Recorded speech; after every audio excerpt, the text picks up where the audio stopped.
Book है good vibes good life by Vex King. How self love is the key to unlocking your greatness. The idea is stop trying to impress people, impress yourself, stretch yourself, test yourself. Be the best version of you that you can be. Greatness जो है वो one dimensional term नहीं है। Greatness का संबंध पैसा, प्रतिभा, status, achievement से भी नहीं है। ट्रू ग्रेटनेस है लव, सेल्फलेसनेस, ह्यूमिलिटी, काइंडनेस और हैप्पीनेस। ग्रेट लोग वर्ल्ड पर अपना इम्पैक्ट छोड़ते हैं और सेल्फ लव का होना बहुत जरूरी है बैलेंस के लिए। किन चीजों में? वर्क एंड प्ले के बीच में, एक्शन एंड पेशेंस के बीच में, स्पेंडिंग और सेविंग के बीच में, लाफ्टर एंड सीरियसनेस के बीच में, लिविंग एंड स्टेइंग के बीच में। सेल्फ लव वो बैलेंस है कि आप जैसे हैं ठीक है, आप उसको एक्सेप्ट करते हैं और आप ये भी समझते हैं कि आप इससे बेहतर चीजें डिजर्व करते हैं, इसलिए उनको पाने के लिए उस दिशा में काम करना है। सो इसमें दो एलिमेंट हैं, खुद को स्वीकार करना और दूसरा एलिमेंट है ग्रोथ पाने के लिए खुद को इम्प्रूव करना और दूसरों को अनकंडीशनल लव देने के लिए भी आपको रेडी रहना है। फॉर एग्जाम्पल, आपका पार्टनर है, उसमें कोई अनोइंग हैबिट है, इसका मतलब ये नहीं है कि आप उससे प्यार नहीं करते, आप उसे एक्सेप्ट करते हैं, इवन कभी कभी उनकी कमियों से सीखते भी हैं और ये भी चाहते हैं कि आप उनके लिए क्या कर सकते हैं, उनके लिए क्या अच्छा है, उनकी ये आदत उनके लिए सही नहीं है, तो उनको सपोर्ट करते हैं उनमें पॉजिटिव चेंज लाने के लिए। इससे अनकंडीशनल लव का पता चलता है कि उनको हार्शली जज ना करके आप उनका बेस्ट वर्जन लाने में उनको हेल्प करते हैं। सो माइंडसेट और एक्शन के बीच का जो बैलेंस है वही सेल्फ लव है। इससे आपका जो लेवल है वो बहुत ही हाई लेवल पे शिफ्ट हो जाएगा। लॉ ऑफ अट्रैक्शन एक्चुअल में क्या होता है, ये पॉजिटिव थिंकिंग पे ही एम्फेसिस डालता है। ये वही चीजें आपको रिटर्न करता है जैसी एनर्जी या थॉट आप उसमें डालते हो।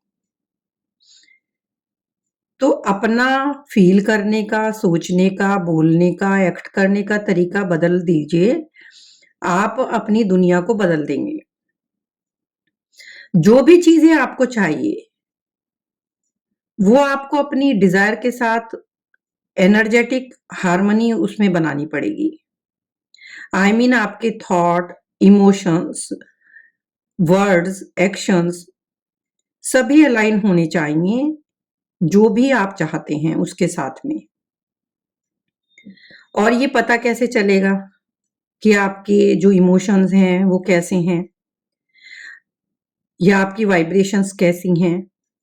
तो जब हम जिस तरह से भी फील करते हैं ना, जैसा हम सोचते हैं, उस समय हमारी वाइब्रेशंस का पता चल जाता है कि वो पॉजिटिव हैं कि नेगेटिव हैं। गुड वाइब्रेशंस तो आपको हायर लेवल पे लेके जाती हैं और जब आप हमेशा ही गुड वाइब्रेशंस एक्सपीरियंस करते हैं तो इसका मतलब है कि आप लाइफ आपकी पॉजिटिव हो रही है। और हायर वाइब्रेशंस पे पहुंचने के लिए क्या जरूरी होता है? लव। लव की वाइब्रेशन ऐसी है जो आपको एक अलग लेवल पे पहुंचा देती है। इससे आप वही चीजें अट्रैक्ट करते हैं जो आपको चाहिए। और इसके ऑपोजिट हेट्रेट और एंगर की जो वाइब्रेशंस हैं वो लोवेस्ट होती हैं। ये आपकी तरफ वो चीजें अट्रैक्ट करती हैं जो चीजें आपको नहीं चाहिए। The feelings we project are returned on a like for like basis through our experience. So ultimately, self-love and the raising the level of our vibration go hand in hand. जब आप अपनी वाइब्रेशंस को raise करने के लिए effort करते हैं, you show your self the love and care you deserve. आप अच्छा फील करते हो तो आप अच्छा ही चीजें अट्रैक्ट करते हो. पॉजिटिव एक्शन लेकर और अपना माइंडसेट चेंज करके आप बहुत ही ग्रेट चीजें मैनिफेस्ट करते हैं. By loving yourself you will live a life you love. खुद को प्यार करना है और इसके लिए कुछ पॉजिटिव लाइफस्टाइल हैबिट्स हैं जो हमें हायर स्टेट ऑफ वाइब्रेशन देती हैं. उनसे आप अच्छा फील करते हो, जिससे कि आप ज्यादा अच्छी चीजों को लाइफ में मैनिफेस्ट कर पाते हो. इसलिए आपका एम होना चाहिए अच्छा फील करने के लिए और ज्यादा अच्छा फील करने के लिए, जो आपको हाई वाइब्रेशंस पे रखेगा. और ये हाई वाइब्रेशन आपकी लाइफस्टाइल हैबिट्स पे काफी कुछ डिपेंड करती हैं, जो आपको ज्यादा लविंग और जॉयफुल स्टेट के क्लोज ले आती हैं. उसके लिए आपको क्या क्या करना है? नंबर 1, आपको कुछ इस तरह के लोगों के को आसपास रखना है जो पॉजिटिव होते हैं, क्योंकि हर चीज एनर्जी है. इस तरह से जो कुछ भी आप करते हैं वो आपकी वाइब्रेशन को इफेक्ट करता है. ये एक्शन जो हम शुरू शुरू में खुद को अच्छा फील कराने के लिए करते हैं ना, वो धीरे धीरे हमारी आदतें बन जाती हैं. तो इसके लिए आप सबसे पहले तो ये कीजिए कि पॉजिटिव लोगों के कांटेक्ट में रहिए, क्योंकि जो पॉजिटिव लोग होते हैं वो बहुत हाई वाइब्रेशन कैरी करते हैं और एनर्जी कंटेजियस होती है. एनर्जी कभी झूठ नहीं बोलती. चीयरफुल लोगों के साथ रहने से पॉजिटिव एनर्जी जनरेट होती है. ये लोग आपकी प्रॉब्लम्स में आपके लिए एक अच्छा पर्सपेक्टिव आपको प्रोवाइड करेंगे. इससे आपके देखने का नजरिया, व्यू पॉइंट ऑप्टिमिस्टिक बनता रहेगा. ये आपकी उस सिचुएशन से फोकस हटा करके ये प्रॉब्लम है, ऐसे है, वो आपको हेल्प करेंगे एक अलग लेवल पे ले जाने में, और वो आपको पावर देगा. ये लोग आपकी लाइफ में वैल्यू ऐड करेंगे, आपका मूड अपलिफ्ट करेंगे.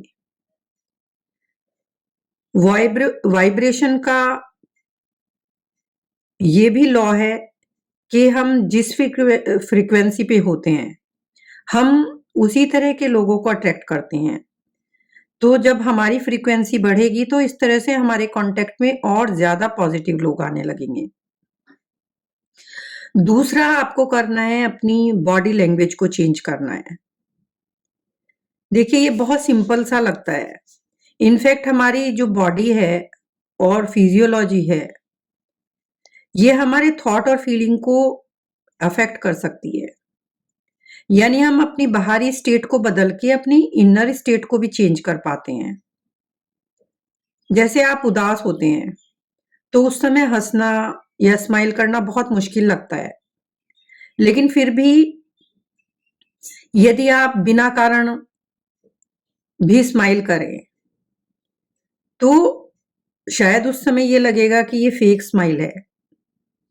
लेकिन ये एक स्टडी से प्रूव हुआ है कि ब्रेन को ये दिखाने के लिए किया गया काम या ट्रिक कि हम तो खुश हैं, ये गुड हार्मोन एंडोर्फिन रिलीज करता है. एक बार मोहम्मद अली ने कहा था कि यस, ये फेक है, लेकिन यदि आप एक ग्रेट चैंपियन बनना चाहते हैं तो आपको ये बिलीव करना होगा कि आप ही बेस्ट हैं. और यदि आप ये शुरू शुरू में सिर्फ प्रिटेंड भी करते रहोगे कि मैं बेस्ट हूं, तो वो एक्चुअल में बेस्ट बन जाएंगे. सोशल साइकोलॉजिस्ट एमी कडी ने क्लेम किया कि सो कॉल्ड पावर पोजेस जो होते हैं वो पावरफुल फील कराने के लिए क्विक और इजी तरीके हैं। इनसे हमारा कॉन्फिडेंस हार्मोन, टेस्टोस्टेरोन हार्मोन जो है वो 20% तक बढ़ जाता है और कॉर्टिसोल हार्मोन जो स्ट्रेस देता है वो 25% तक कम हो जाता है। मीन्स जो इस तरह से हम चीजें करते हैं फेक या आर्टिफिशियल तरीके से शुरू में, वो एक्चुअल में हमें एक नेक्स्ट लेवल पे ले जाती हैं। नेक्स्ट पॉइंट है कि आप अपने लिए टाइम निकालिए। कभी कभी आपको खुद को दुनिया से अनप्लग करना पड़ता है ताकि आप खुद को रीसेट कर सकें। Don't underestimate the importance of taking time to relax. हम अपनी लाइफ में इतनी बुरी तरह फंस जाते हैं कि हम काफी टेंस हो जाते हैं। तो ऐसे में हमें खुद को अनवाइंड करके उन चीजों से डिस्टेंस बना के जो हमें स्ट्रेस दे रही हैं, अपने खुद के साथ टाइम स्पेंड करना है, नेचर के साथ टाइम स्पेंड करना है। वॉक पे जाओ, सितारों को देखो, सन बाथ लो। सन बाथ लेके विटामिन डी तो बढ़ेगा ही, इससे आपका हैप्पी हार्मोन सेरोटोनिन भी बूस्ट होगा। ये एक नेचुरल मूड स्टेबलाइजर है। नेक्स्ट आप ये कर सकते हैं अपनी वाइब्रेशंस को ऊपर बढ़ाने के लिए इंस्पिरेशन ढूंढिए। जब भी आपको लगे कि आपको अपनी एबिलिटीज पर डाउट हो रहा है, आप बहुत बुरा फील कर रहे हैं, मिजरी फील कर रहे हैं, आपकी वाइब्रेशंस लो हो रही हैं, तो ये आपके लिए बहुत ही डैमेजिंग होगा। ऐसे में आप कुछ भी इंस्पिरेशनल बुक्स पढ़ सकते हैं या अच्छे लोगों की बायोग्राफीज पढ़ सकते हैं जो आपको मोटिवेट करें। इंस्पिरेशन आपको ऑप्टिमिस्टिक बनाएगी और आपकी ड्राइव बढ़ेगी। आपको इंस्पिरेशन मिलने से आप उस तरह की बनने का सोचेंगे। नेक्स्ट पॉइंट है कि आप गॉसिप से दूर रहिए। गॉसिप जो होती है ये वाइब्रेशन को बहुत लो करती है। गॉसिप हमारी ईगो को बढ़ाती है, लोगों के प्रति हमें जजमेंटल करती है। जब हम किसी के बारे में नेगेटिव बातें करते हैं तो हम यूनिवर्स में भी नेगेटिव एनर्जी भेजते हैं, इससे वाइब्रेशन लो होती है, इल फीलिंग प्रोड्यूस होती है, अननेसेसरी का स्ट्रेस और एंजाइटी होता है। अपनी लाइफ पर फोकस कीजिए और उसको इंप्रूव करने की ट्राई कीजिए।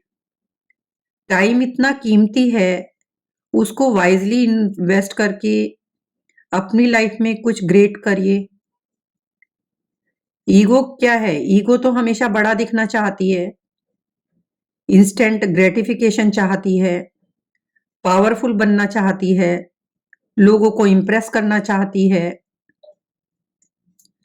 और हम लोगों की बारे में गॉसिप करके अंदर ही अंदर बिटर हो जाते हैं, ग्रीड बढ़ जाता है, लव और अंडरस्टैंडिंग कम हो जाती है। सो ये हमारी वाइब्रेशन को लो करेगा और हमें क्या करना है? वाइब्रेशंस को हाई करना है। नेक्स्ट स्टेप आपको करना है, न्यूट्रिशन पे ध्यान देना है, वाटर पे ध्यान देना है, क्योंकि what you consume consumes you, what consumes you controls your life.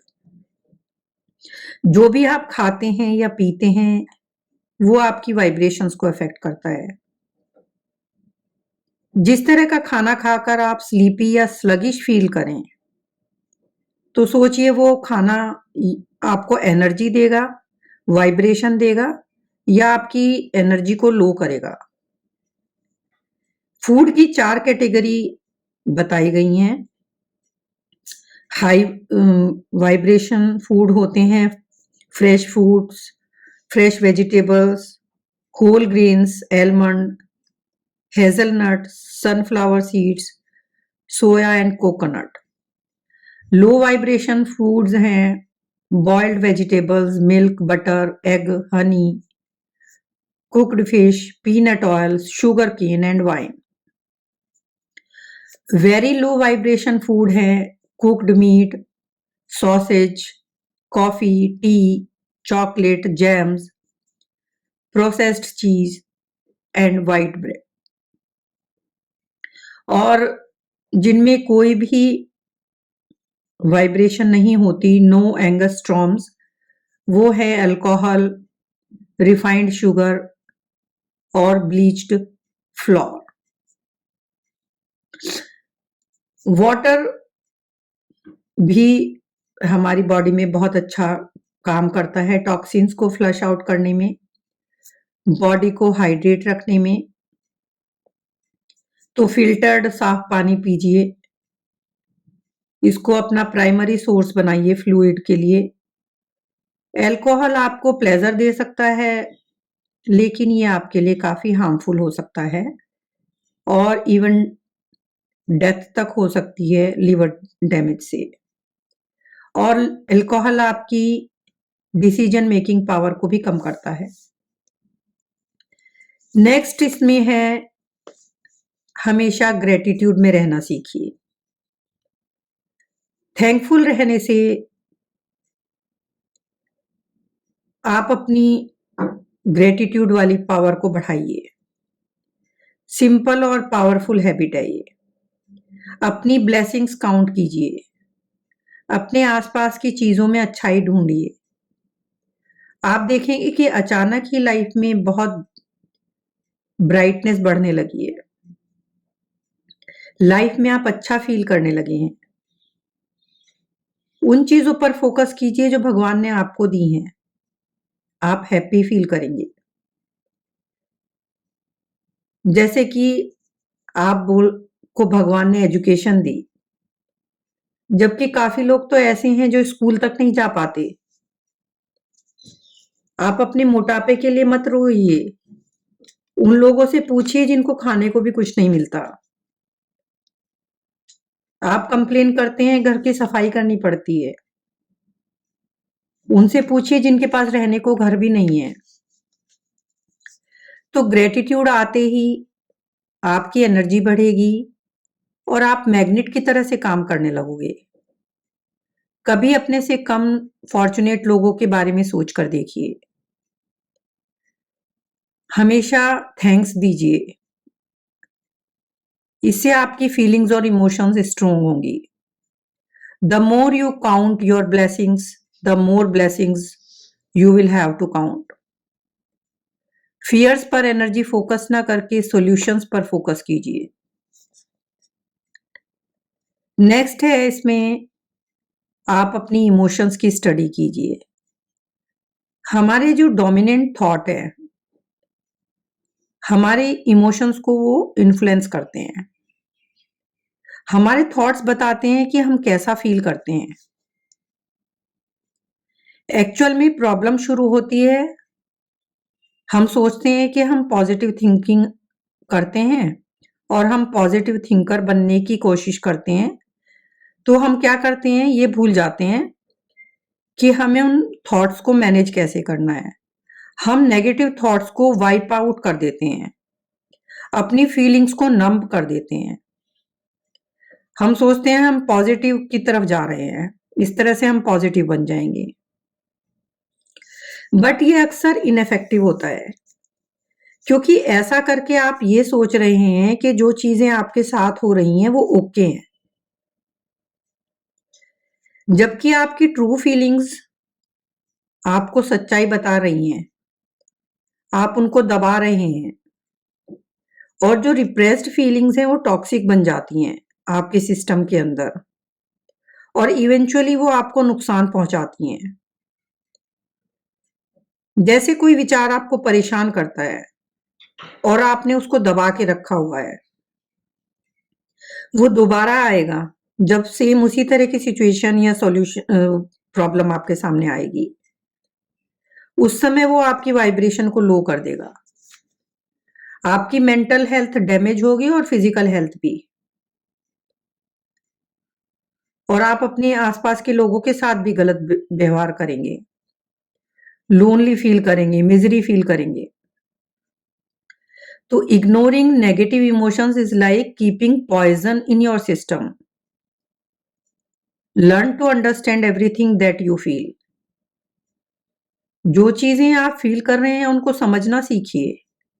आपका एम पॉजिटिव थॉट्स को फोर्स करना नहीं है कि आप जबरदस्ती सोचे कि हम पॉजिटिव बने, बल्कि क्या करना है, नेगेटिव वाले थॉट्स को हेल्दियर फॉर्म में ट्रांसफॉर्म करना है ताकि आप बेटर फील कर सकें। नेगेटिव इमोशंस को सप्रेस नहीं करना है, उनको ट्रांसफॉर्म करना है, अपनी वाइब्रेशन को रेज करना है। अभी के लिए नहीं, उस तरह की कोई भी सिचुएशन बाद में आएगी तब उसके लिए। इसके लिए इंट्रोस्पेक्शन करना जरूरी है, खुद से झूठ नहीं बोलना है, जिससे हमारा पर्सनल डेवलपमेंट होगा। और ये स्टेप बाय स्टेप मेथड आपको इमोशंस के साथ कैसे डील करना है ये सिखाएगा। इसके के लिए एक प्रोसेस है। सबसे पहले तो आपको ये आइडेंटिफाई करना है कि आप कैसा फील करते हैं, क्योंकि जब तक हम खुद से ये पता नहीं लगा पाएंगे कि हमारी फीलिंग क्या है, तब तक हम उस चीज को सॉल्व नहीं कर पाएंगे। एक एग्जाम्पल से समझाती हूँ। सपोज एक लड़की है, वो एक लड़के को प्यार करती है, वो उसे मैसेज करती है, उस पे फोन से बातें करती हैं, सब उनके बीच में ठीक चल रहा है। एक बार वो उसको मैसेज करती है लड़के को और एक्सपेक्ट करती है कि उसका कुछ आंसर आए, लेकिन बॉय का मैसेज नहीं आता है। तो वो क्या फील करती है कि अच्छा वो अब मुझ में इंटरेस्ट नहीं लेता क्योंकि मैं सुंदर नहीं हूं। वो बहुत उदास हो जाती है, एफ्रेड हो जाती है, नेग्लेक्टेड फील करती है, इनसिक्योर फील करती है। तो ऐसे में क्या करना है, ये उसको क्यों फील होता है, नेक्स्ट स्टेप है कि उसको खुद को चैलेंज करना है कि वो ऐसा क्यों फील कर रही है। तो वो अपने से क्वेश्चन पूछ सकती है कि लड़के ने टेक्स्ट नहीं किया, इस वजह से वो ऐसा सोच रही है। वो लो फील कर रही है कि उसके पास टाइम नहीं है मेरे लिए, या वो अगली है। यहां पर अटेंटिव होने की जरूरत है, क्योंकि वो लड़की जो कॉन्क्लूजन निकाल रही है वो उसके अपने फॉल्स एजम्पशंस की वजह से है। कुछ बातें अपने माइंड में हम बहुत बड़ी बना लेते हैं, शायद वो होती भी नहीं। जैसे इस लड़की ने कि उसने आंसर नहीं किया, टेक्स्ट नहीं किया, तो इस नेगेटिव थॉट से उसने एक पैटर्न डेवलप कर लिया। तो उस नेगेटिव थॉट के पैटर्न को तोड़ के पॉजिटिव थॉट का पैटर्न डेवलप करना है लॉजिकल वे में। जैसे कि क्या सारी हैप्पीनेस उस लड़के के रिप्लाई पे ही बेस्ड है? इस तरह से तो वो कभी भी हैप्पी नहीं रह पाएगी। इस तरह के थॉट पैटर्न से जो नेगेटिव लेसन या कॉन्क्लूजन उसने बनाए हैं वो तो बार बार सामने आएंगे, और इस तरह से तो वो नीचे जाती रहेगी और डिप्रेशन पैदा होता रहेगा। तो यहाँ पे थर्ड स्टेज आएगी अंडरस्टैंडिंग। यहां समझना होगा कि उसकी कीमत, उसकी वर्थ इस बात पर बेस्ड नहीं है कि दूसरे क्या सोचते हैं, दूसरे क्या समझते हैं। उसे अपनी सेल्फ एस्टीम को लो नहीं करना है, वो लोगों के जस्टिफिकेशन या वैलिडेशन पर डिपेंड नहीं करती। उसको खुद को बेटर फील कराने के लिए लोगों का जस्टिफिकेशन नहीं चाहिए। इसमें फोर्थ स्टेप आएगा रिप्लेस करना। इस डिसएम्पावरिंग थॉट को रिप्लेस करना होगा किसी एम्पावरिंग थॉट से। जैसे कि वो खुद से कहे कि क्या मैं खुद से प्यार करती हूँ? यदि मैं खुद से प्यार करती हूँ तो ये मेरे लिए बेटर होगा, जिससे कि मैं बेटर लाइफ जी सकूं। अब उसको खुद को वर्दी समझना होगा, कॉन्फिडेंट मानना होगा और उन सिचुएशंस को याद करना होगा जब वो खुद को कॉन्फिडेंट समझती थी, वर्दी समझती थी। उन सिचुएशंस में वो कैसे हैंडल करती थी। यहां वो ये विजुअलाइज करेगी कि जो तरीका वो उस समय अपनी इमोशंस को हैंडल करने के लिए यूज करती थी, वो ही वो इस सिचुएशन में यूज करे। और जब वो बार बार इस तरह की कोई भी पर्सन इस तरह की सिचुएशंस को हैंडल करना सीख जाता है इन स्टेप्स को यूज करके, तो धीरे धीरे वो अपनी वाइब्रेशन को नॉर्मल मोड पे लाके उठा सकता है। अब नेक्स्ट अपनी वाइब्रेशन को हाई रखने का एक तरीका और है, हमें प्रेजेंट की अवेयरनेस होना बहुत जरूरी है। हम हर समय ये सोचने में बिता देते हैं कि अगले मोमेंट क्या होगा। प्रेजेंट को एम्ब्रेस करना ही भूल जाते हैं। लाइफ हेड में नहीं जी जाती कि हम हर समय अगले पल के बारे में सोचते रहें क्या होगा। It seems people would rather experience an event through a camera than use their eyes to enjoy what is in front of them. Technology एक टूल है, लाइफ जीने का सब्स्टिट्यूट नहीं है।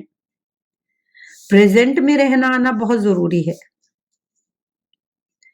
प्रेजेंट मोमेंट में रहकर हम हमेशा एंग्शियस, फियरफुल, स्ट्रेस्ड फील करते हैं।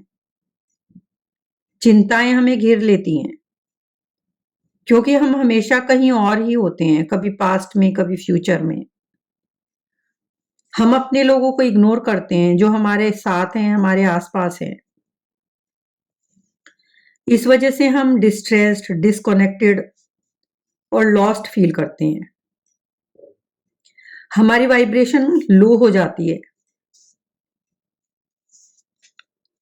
पास्ट चला गया, उसको बार बार याद करके कुछ नहीं होगा और फ्यूचर अभी आया नहीं है। फ्यूचर की इमेजिनेशन में हम उस चीज को मिस कर देते हैं जो हमारे सामने है। सो प्रेजेंट की अवेयरनेस को डेवलप करके हम हाई वाइब्रेशन मेंटेन कर सकते हैं।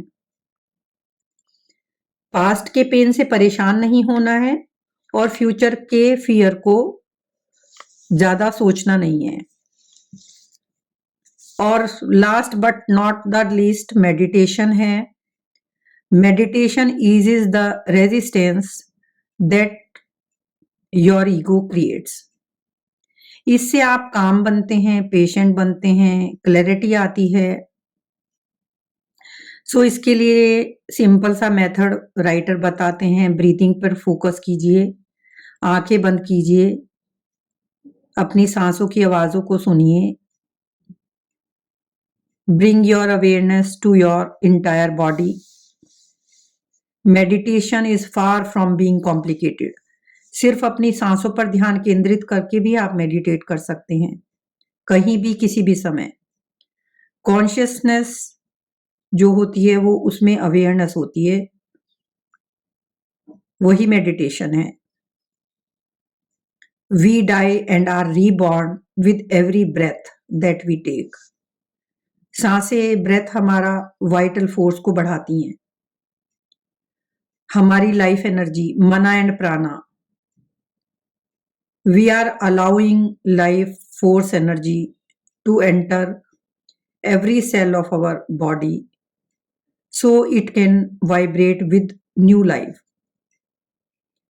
जब हम गहरी लंबी सांसें लेते हैं, कंट्रोल्ड ब्रेथ लेते हैं, तो इससे हमारा नर्वस सिस्टम काम होता है और हमारी वाइब्रेशंस इंक्रीज होती हैं। मेडिटेशन हमें ज्यादा ऑथेंटिक बनाता है। We gain perspective on the restricting thoughts we have been playing over in our mind.